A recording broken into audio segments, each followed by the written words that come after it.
Hello বন্ধুরা, আপনারা সবাই কেমন আছেন? তারপরে সবাই ভালো আছেন।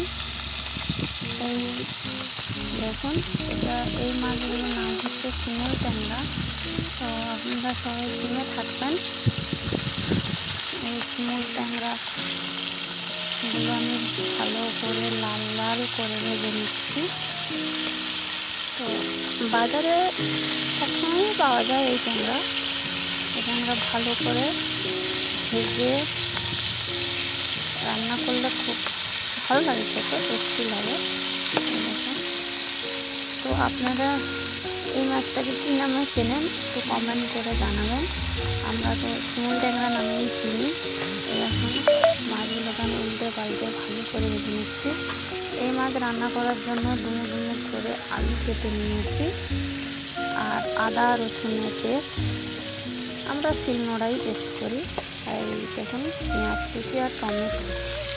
এখন মাছগুলোকে ভালো করে লাল করে অল্প জাল দিয়ে আস্তে আস্তে করে নেড়ে করে সবাই ভেজে নিতে হচ্ছে।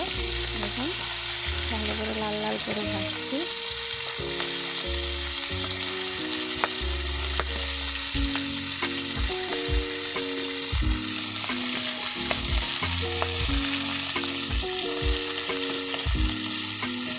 একটু উল্টে পাল্টে করে ভালো করে ভেজে নিতে হবে। এখন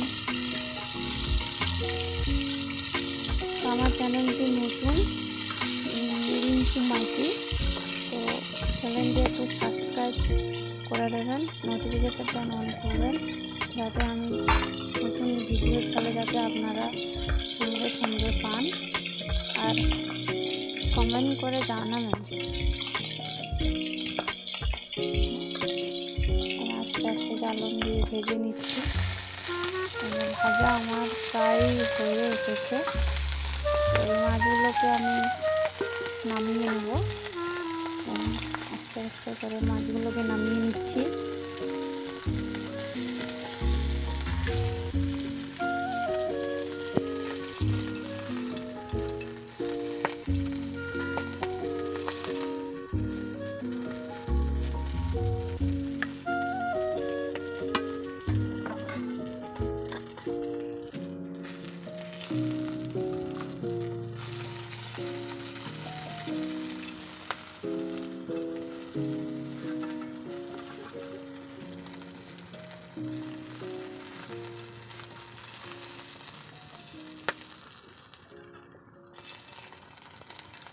যে সুন্দর করে আস্তে আস্তে করে মাছগুলোকে নামিয়ে নিচ্ছি। দেখুন, আমার নামানো হয়ে গেছে। তো এই তেলে আমি ডুমো ডুমো করে আলু কেটে রাখা আলুগুলো এই তেলে আমি এটাকে লাল লাল করে ভেজে নেব। দেখুন, লাল লাল করে ভেজে নিচ্ছি। একটু নুন দিয়ে ভেজে নিতে হবে, তাই আমি একটু অল্প নুন দিচ্ছি। তো দেখুন, নুন দিয়ে দিলাম। নাড়াচাড়া করে ভালো করে মাখিয়ে আলুটাকে ভেজে নেব। ঢাকা দিয়ে দিই, তাতে আলু ভাজা হয়ে যাবে, সেদ্ধ হয়ে যাবে। আলু ভাজা হয়ে গেছে। তো এটাকে আমি আর ভাজবো না, এটা লাল লাল হয়ে গেছে। তো এটা আমি তুলে নেব। এই আলুগুলোকে আস্তে আস্তে করে তুলে নিচ্ছি। এই দেখুন,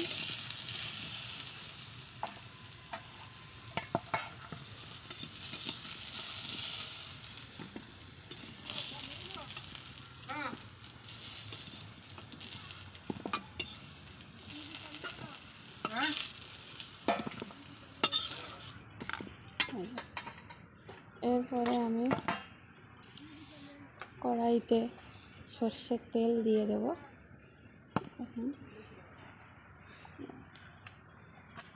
কড়াইতে সর্ষের তেল দিয়ে দেব।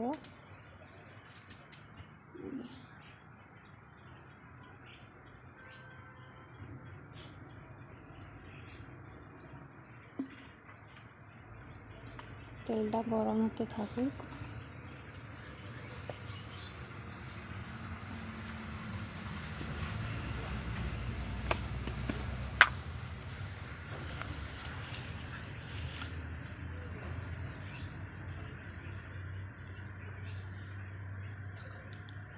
তেল আমার গরম হয়েই এসেছে। তো এতে আমি চিনি দিয়ে দেব। চিনিটা গলে যাক। চিনি গরম হয়ে এসেছে।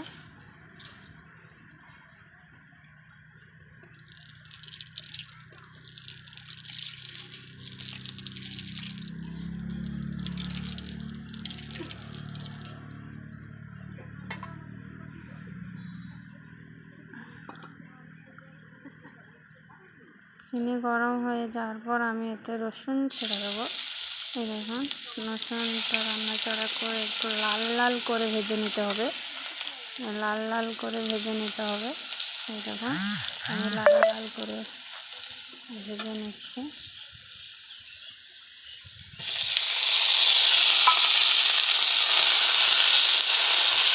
মধ্যে আমি টমেটো পেঁয়াজটা তুলে দিলাম। এটাও লাল লাল করে ভেজে নিতে হবে। তার আগে আমি একটু অল্প এতে নুন দিয়ে দিই, তাহলে তাড়াতাড়ি গলে যাবে পেঁয়াজ আর টমেটোটা।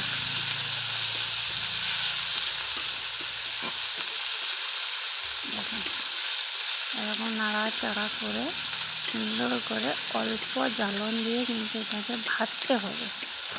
পেঁয়াজটাকে গলাতে হবে।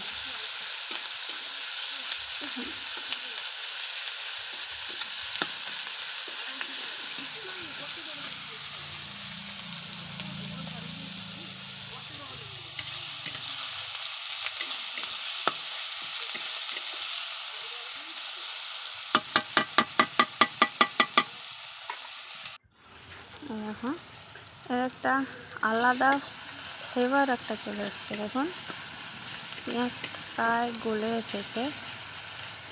আলতো আঁচে ভাজতে হবে, তাও গলেনি, পেঁয়াজ থেকে গেছে। তাই এতে আমি আর একটু অল্প জল দিয়ে একে গলিয়ে নেব। দেখুন, আমি একটু অল্প জল দিয়ে দিই। অল্প জল দিয়ে দিলাম। দেখুন, এটা সুন্দর করে নাড়াচাড়া করে গলিয়ে নিই। একদম গলে যাবে পেঁয়াজগুলো। দেখুন, নাড়াচাড়া করে গলিয়ে নিচ্ছে।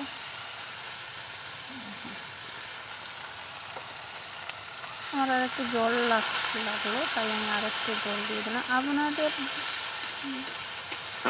পেঁয়াজ যদি না এরকম একটু জলে না গলে, তো আপনারা যেরকম পারেন একটু জল দিয়ে দেবেন, আর কম জলেও গলাতে পারেন। তা আমার একটু লাগলো, গলালাম। একটা আলাদা একটা ফ্লেভার চলে এসছে, তাই না বন্ধুরা?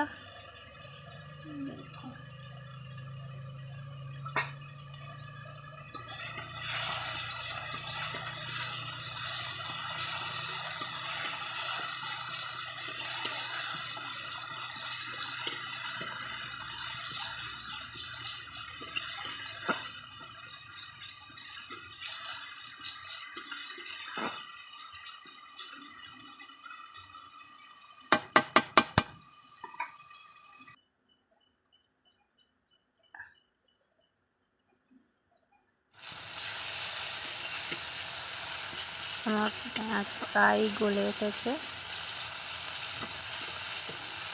তেল ছেড়ে দিয়েছে।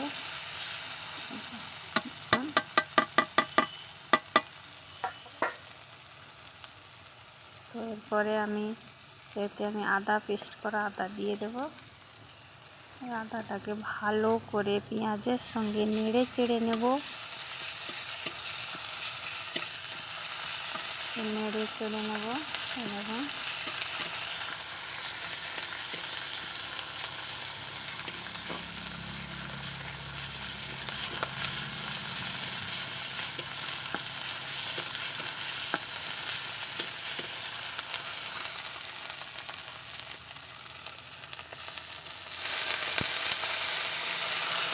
জল দিয়ে নিলাম, যাতে আদাটা একটু ভালো করে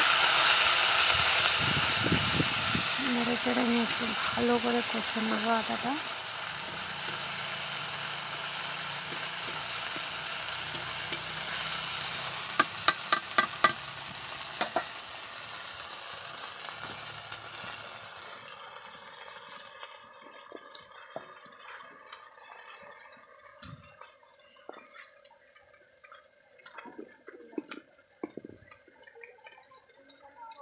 প্রায় আমার আদা কষানোটা হয়ে এসছে।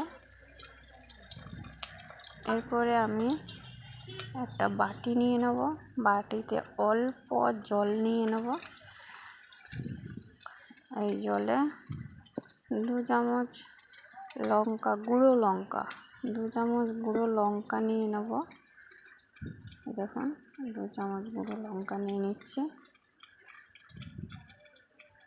এরপরে 8 চামচ হলুদ নিয়ে নেব।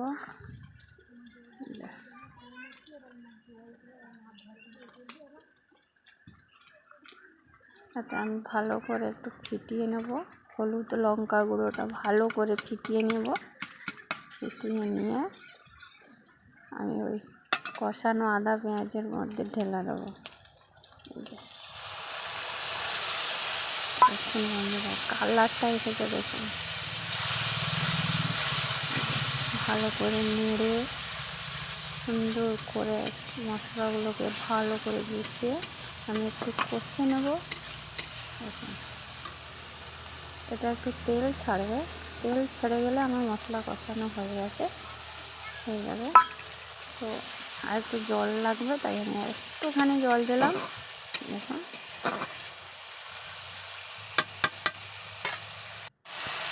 দেখুন আমার মশলা কষানো হয়ে গেছে, এরপরে তেল ছেড়ে দিয়েছে। আর একটু নেড়ে চেড়ে নিয়ে এর মধ্যে আমি আলু আর ওই ভেজে রাখা মাছ তুলে দেবো।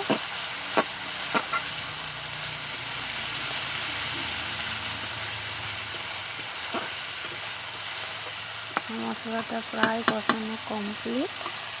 তো এতে আমি ভেজে রাখা আলুগুলো দিয়ে দিচ্ছি। দিয়ে দিলাম। আলুটাকে ভালো করে কষিয়ে নিয়ে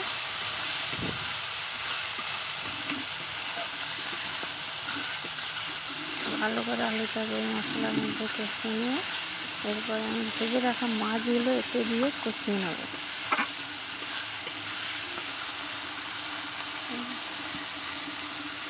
মাছগুলো দিয়ে দিলাম।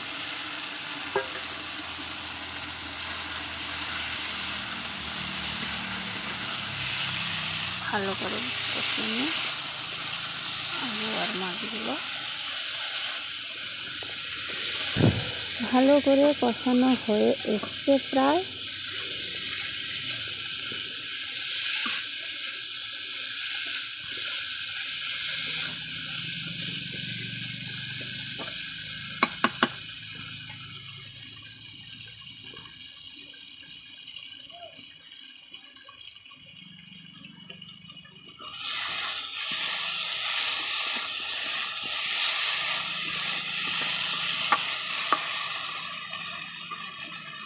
এরপরে এতে আমি জলটা ঢেলে দিলাম। এখন নেড়ে দেখি আর কতটা জল লাগবে, আর একটু জল লাগবে।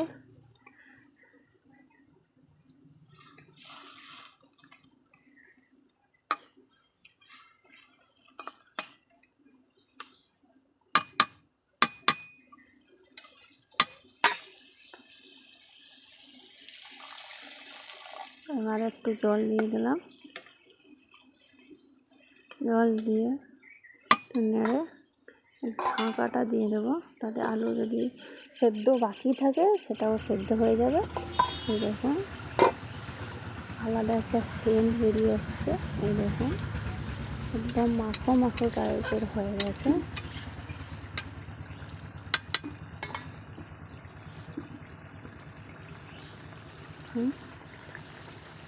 জল ঢালার পরে একটু স্বাদ মতো নুন দিয়ে দিলাম।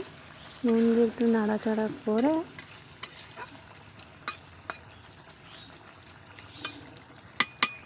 এরপরে আমি দিয়ে দেবো গরম মশলা বেটে এই জল দিয়ে রেখেছি, তাই এটা ঢেলে দেবো। আমার তরকারি হয়ে এসছে, তাই এটা নামানোর আগে দিয়ে দিচ্ছি। এই যে নামানোর আগে দিয়ে দিলাম,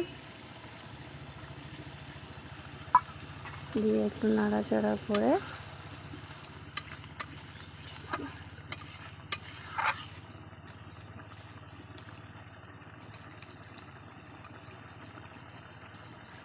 আলুটা আমি নিচে দিয়ে দেখে নিচ্ছি যে আলুটা হয়েছে না, হয়ে গিয়েছে। এবার আমার রান্না কমপ্লিট।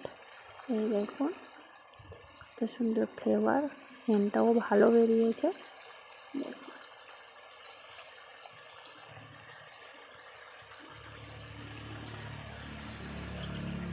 আমি এবার তরকারিটা ঢেলে নেব। এই দেখুন একদম তেল ওপরে পুরো ছেড়ে দিয়েছে। এই দেখুন। তো কেমন লাগলো ভিডিওটা বন্ধুরা, আপনারা সবাই